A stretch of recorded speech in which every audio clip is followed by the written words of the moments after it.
कभी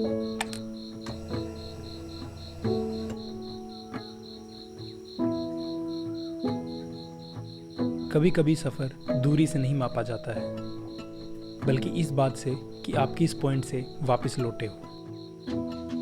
लगभग 4 साल बाद आज मैं फिर से मोटो व्लॉग करने जा रहा हूँ। थोड़ी घबराहट महसूस हो रही है क्योंकि 4 महीने पहले मैंने अपने हाथ की 2 हड्डियाँ तुड़वाई थी और अब मैं सीधा 500 किलोमीटर के सफ़र पे निकल रहा हूँ।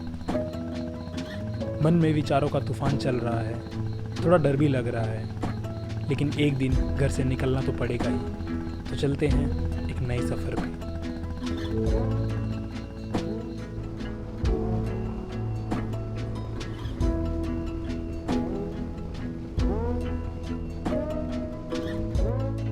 ओ भाई साहब, ओ तेरी गाड़ी, ओ शिट शिट शिट भाई, पीछे से गई, पूरी गई है तो।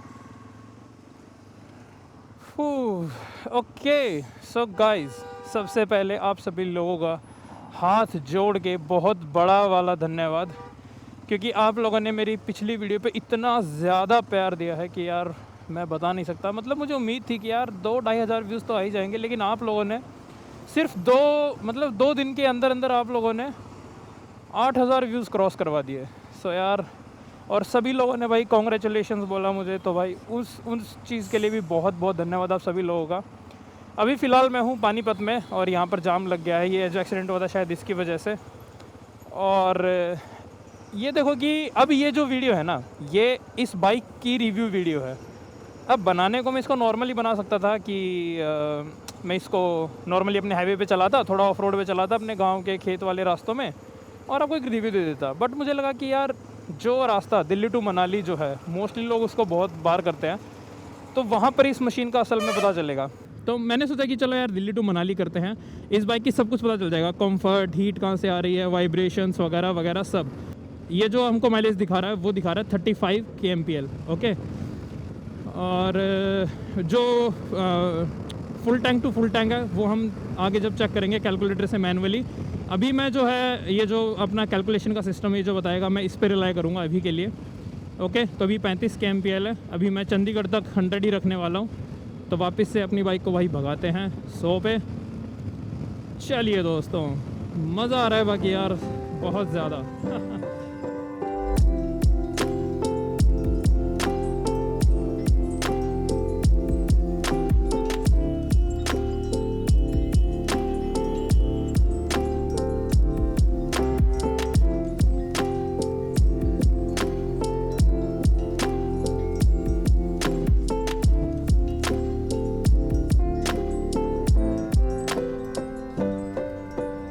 तो सबसे पहली बात करते हैं इंजन हीट की। तो जो लेफ़्ट पैर जो मेरा है उसमें जो अपना ये घुटने के पास ये जो अपना यार मैं नाम भूल गया, शिट यार मैं नाम भूल गया, अपने घुटने के से नीचे का जो एरिया है, काफ मसल बोलते हैं ना शायद इसको। तो यहाँ पर हीट लगती है, हीट लगती है ट्रैफिक में। मतलब जब इसका रेडिएटर ऑन हो जाता है ट्रैफिक में, जब आप फर्स्ट सेकंड पे चल रहे होते हो, तो इतनी ज़्यादा हीट भी नहीं लगती कि आप बहुत ज़्यादा परेशान होगे, बट आपको फील होती है कि हाँ हीट आ रही है। जैसे अभी मैं हाईवे पे चल रहा हूँ तो मुझे अब जो है वो बिल्कुल बहुत हल्की हल्की हीट फील हो रही है, बहुत हल्की हल्की।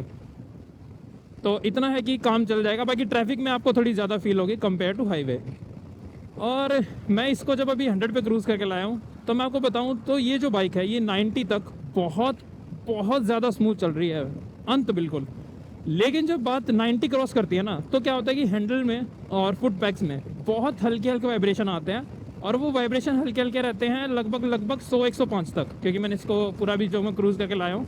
बाकी आप अगर ग्लव्स डाल लोगे, शूज़ डाल लोगे, तो आपके वाइब्रेशंस जो हैं वो 20% कम हो जाते हैं। अगर आपको इस फैक्ट का ना पता हो तो मैं आपको बता देता हूँ। तो ये है अभी के लिए। और जब मैं इससे आगे जाता हूँ तो वाइब्रेशन आते हैं, पर इतने ज़्यादा नहीं आते कि भाई वो आपको परेशान करे। सिंगल सिलेंडर इंजन है, आप कितना इसको अच्छे से रिफाइन ट्यून सब कर लो, सिंगल सिलेंडर वाइब्रेशन इसमें रहेंगे ही रहेंगे। लेकिन यह है कि अब की बार हीरो ने इसको 90 तक बहुत अच्छे से मैनेज किया, तो वो काबिल तारीफ़ है। एक और चीज़ कि एक भाई ने मेरे से पूछा था कि इसका लो एंड टॉर्क कैसा है। तो लो एंड टॉर्क की अगर मैं बात करूँ तो जो हमारी जो भी रेडिएटर वाली नॉर्मल स्पोर्ट्स बाइक है, जैसे कि R15 बोल सकते हैं, ड्यूक 200 250 ये सब बोल सकते हैं, तो उसी तरह का लो एंड टॉर्क इसका है। मतलब इतना ज़्यादा नहीं है, मतलब उतना नहीं है जितना एक एडवेंचर बाइक में होना चाहिए, पर आपका काम इससे बहुत अच्छे से चल जाएगा, क्योंकि जब मैं इसको भगा रहा हूँ तो आप ये लगा लीजिए कि ये गियर चेंज मांग रही है लगभग 9,000 8,500-9,000 के आसपास ये गियर मांगती है। तो वही होता है कि अगर आप आरपीएम बढ़ा रहे हो तो इधर से आपको मतलब टॉर्क भी आपका तभी बढ़ेगा जब आरपीएम बहुत ज़्यादा बढ़ा रहे हो। तो ये बाइक का लो एंड टॉर्क मैं कहूँगा कि एवरेज है, ना बहुत ज़्यादा बुरा है ना बहुत ज़्यादा परफेक्ट है, जितना एक एडवेंचर बाइक में होना चाहिए। बट ये कि आप सेटिस्फाइड हो जाओगे, मतलब 210 सीसी के हिसाब से, तो इसमें मेरे को कोई कंप्लेन नहीं है।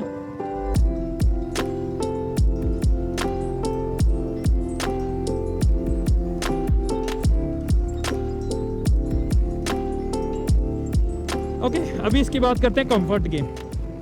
तो जो इसकी सीट है ना वो सुपर कंफर्टेबल बिल्कुल भी नहीं है, वो बहुत ही एवरेज सीट है। सो ये है कि आपको इसकी सीट पे थोड़ा काम करवाना पड़ेगा, एक्स्ट्रा कुशनिंग आपको थोड़ी सी करवानी पड़ेगी, क्योंकि इसकी सीट ओवरऑल हार्ड साइड में है। और बाकी जो पिलियन सीट है वो भाई बिल्कुल भी कंफर्टेबल नहीं है, मतलब ये है कि वो पतली थोड़ी ज़्यादा और छोटी भी है, मतलब लेंथ में अगर मैं बात करूं, क्योंकि सचिन ने भी बाइक चलाई थी, मैं उसके पीछे बैठा हुआ था, और फिर जब मैं चला रहा था सचिन मेरे पीछे बैठा हुआ था, तब हम दोनों रियलाइज हुआ कि पीछे वाले के लिए ये इतनी कंफर्टेबल नहीं है, मतलब हर 10-15 किलोमीटर के बाद थोड़ा ऐसे उठ के एडजस्ट होना पड़ता है।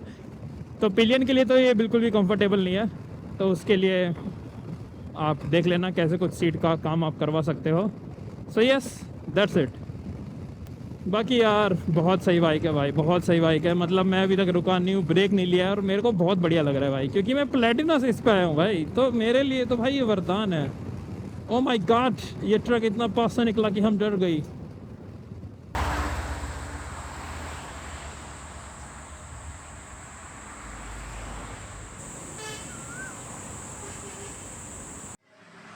तो स्वागत है आप सभी लोगों का हालात अपडेट में। अभी तक टोटल हो चुके हैं 280 किलोमीटर मेरे घर से, और अभी मैंने रिफ्यूल करवाया था बीच में, तो वहाँ पर जब मैंने माइलेज निकाली टैंक टू टैंक वाली, तो माइलेज निकली है 32.8, जिसमें कि स्पीड रही है अपनी 100, ऑलमोस्ट 100 रही है।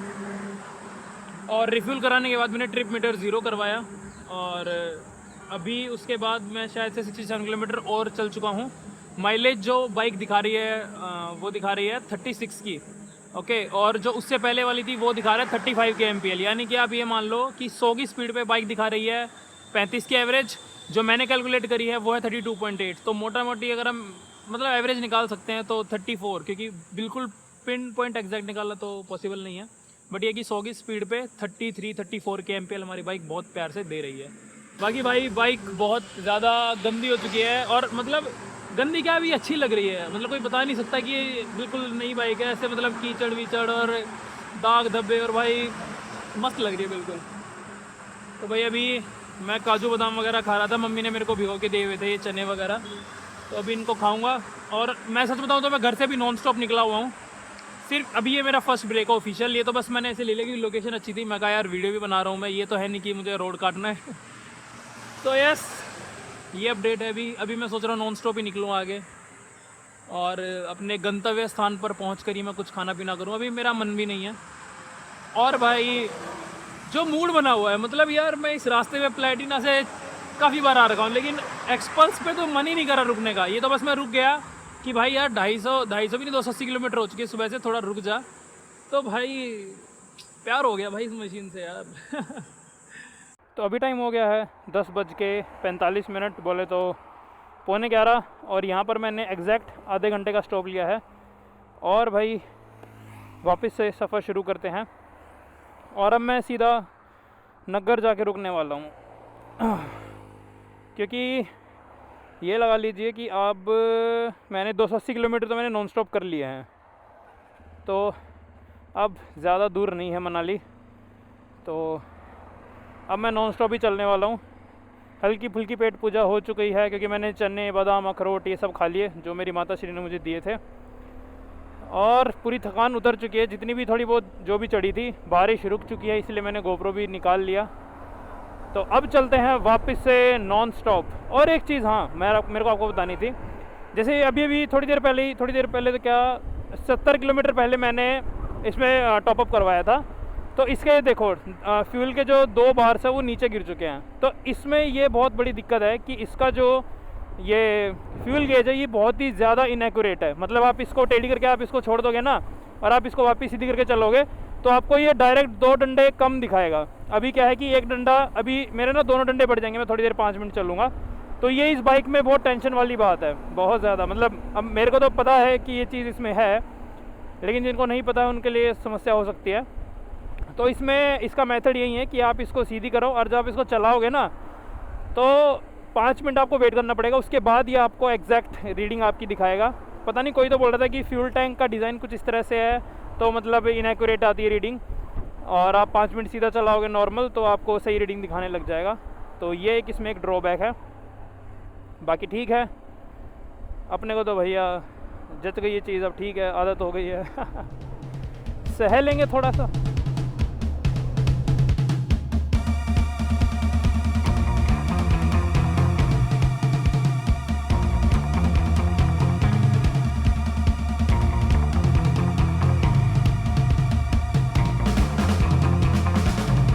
You had a stop sign tattooed under your arm.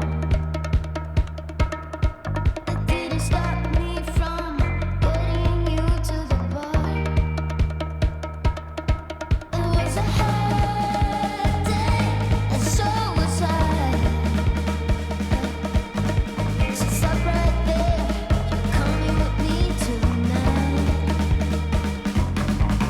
It's so nice to meet you, how may you and me go so we can be just you and me.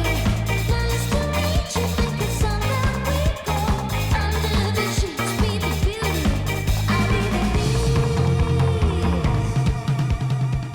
So time is 1:49 PM। दोपहर के 2 बजने में 10 minute शेष हैं और अभी नग्गर है यहाँ से एग्जैक्ट 52 किलोमीटर्स। और अभी मैं रुका था रिफ्यूलिंग के लिए। तो जो लास्ट रिफ्यूलिंग मैंने करवाई थी वो करवाई थी चंडीगढ़ थोड़ा सा क्रॉस करके, और वहाँ से लेके अब मैंने यहाँ पर फुल टैंक कराया है। तो मैंने जो मैनुअली कैलकुलेट करके माइलेज निकाली है वो अभी निकली है 33.9, और वहाँ से रिफ्यूल कराने तक से लेके यहाँ तक मैंने बाइक को पूरा खींचा है बिल्कुल। मतलब जहाँ भगाने का रोड आया भगाया बढ़िया से, gear up shift down shift जल्दी जल्दी सब कुछ करके। तो मेरे को अब ये है कि अब इसकी मिनिमम माइलेज जो है वो 33.9 हम मान सकते हैं। और अगर मैं इसकी दिखाऊं टैकोमीटर की तो ये बता रहा है 36 किलोमीटर पर लीटर। ओके, तो वहीं रफली 34-35 हम एवरेज मान सकते हैं। सो ये है भाई फाइनल टेस्ट हमारी एक्सपल्स का, जो कि कंप्लीट हो चुका है। नतीजा ये आया है कि 100 की स्पीड पे या फिर इसको एग्रेसिवली भगाने पे ये आपको माइलेज दे रही है 34 का। और अब मैं तो इसको खैर 105 तक भगा रहा था। अगर इसको मान लो मैं और कभी इन फ्यूचर, हालांकि मैं कभी भगाऊंगा नहीं, लेकिन अगर भगाना पड़ा 1-2 दिन कभी ऐसा मन कर गया कुछ कर गया, तो जहाँ तक मुझे लगता है मतलब गिरी से गिरी 30 लास्ट ये दे ही देगी। और मैक्सिमम मैंने निकाली थी इसमें 55 kmph, जो कि जब मैं जयपुर से बाइक लाया था तो 60 की स्पीड पे मैं इसको लाया था, छठे गियर में 60 की स्पीड 4000 RPM पे। तो इसने मेरे को 55 का माइलेज दिया था। So yes, the mileage test is complete boys. So guys, time हो गया है दोपहर के 3 और मैं पहुंच चुका हूं नगर, और जिस प्रॉपर्टी पे मुझे जाना वो अभी 1-2 किलोमीटर दूर और है। सो काफ़ी मज़ेदार सफ़र रहा। 9 घंटे में एग्जैक्ट मैं अपने घर से प्रॉपर 6 बजे निकला था। ओ माय गॉड, मैं प्रॉपर 6 बजे निकला था और 3 बजे पहुंच गया हूं, और मैं आराम से आया हूं। सच बताऊं तो मैंने आधे घंटे का ब्रेक एक वहाँ लिया था, 1-2-1.5 घंटे का मैंने टोटल ब्रेक लिया है। तो कह सकते हैं कि 7.5 घंटे में मैं आ चुका हूं। इससे भी जल्दी मैं आ सकता हूं, पर इससे आगे जल्दी आना क्यों है भाई, कोई रेस थोड़ी चल रही है।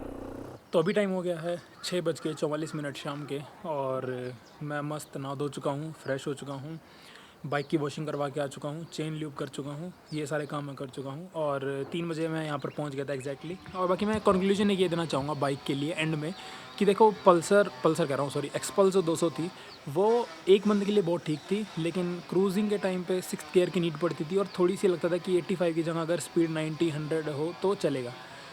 और आज मैंने इसको चलाया एक्सपल्स 210 को पूरे के पूरे दिन 9 घंटे मैंने इसको एग्जैक्टली चलाया। और सच बताऊं तो एक बंदे के लिए ये बहुत बेस्ट एडवेंचर बाइक है इस बजट में, इससे ऊपर कुछ भी नहीं है। ये मैं मतलब ब्लैंक पेपर पे लिख के दे सकता हूँ भाई, सच में। सो ये बात है, काफ़ी इम्प्रेस्ड हूँ मैं अपनी चॉइस से और हीरो से भी कि उन्होंने इतनी अच्छी एक मशीन बनाई। और ऑफ रोड में इसने बहुत अच्छा परफॉर्म किया, चढ़ाई में भी, मतलब कहीं पे ऐसा फील नहीं हो रहा था मुझे। बाकी कल अच्छे से पता चलेगा कल के व्लॉग में कि चंद्रताल की जो चढ़ाई वढ़ाई आएगी ये इसको कैसे कैसे मैनेज कर पाएगी नहीं कर पाएगी, जो भी देखेंगे उसका आउटपुट आपको अगले व्लॉग में पता चल जाएगा। बाकी इस व्लॉग को यहाँ तक देखने के लिए आप लोगों का बहुत ज़्यादा शुक्रिया। और बस ठीक है, वीडियो अच्छा लगा हो तो लाइक करना, बेकार लगाओ बोरिंग लगाओ डिसलाइक कर देना, कोई दिक्कत वाली बात नहीं है। और आपने सजेशन फीडबैक आप लोग ज़रूर कमेंट में शेयर कर सकते हो, आप कौन सी राइड देखना चाहते हो। तो इस तरह की जो भी बातें हैं कमेंट सेक्शन आप लोगों के लिए खुला हुआ है। So yes that's it. अभी मैं करूँगा डिनर, सो जाऊँगा जल्दी ही क्योंकि सुबह कल निकलना है early morning. So yes that's it. और ये व्लॉग पता नहीं यार कितना लंबा हो गया होगा, भगवान बस 15 मिनट से ऊपर ना जाए।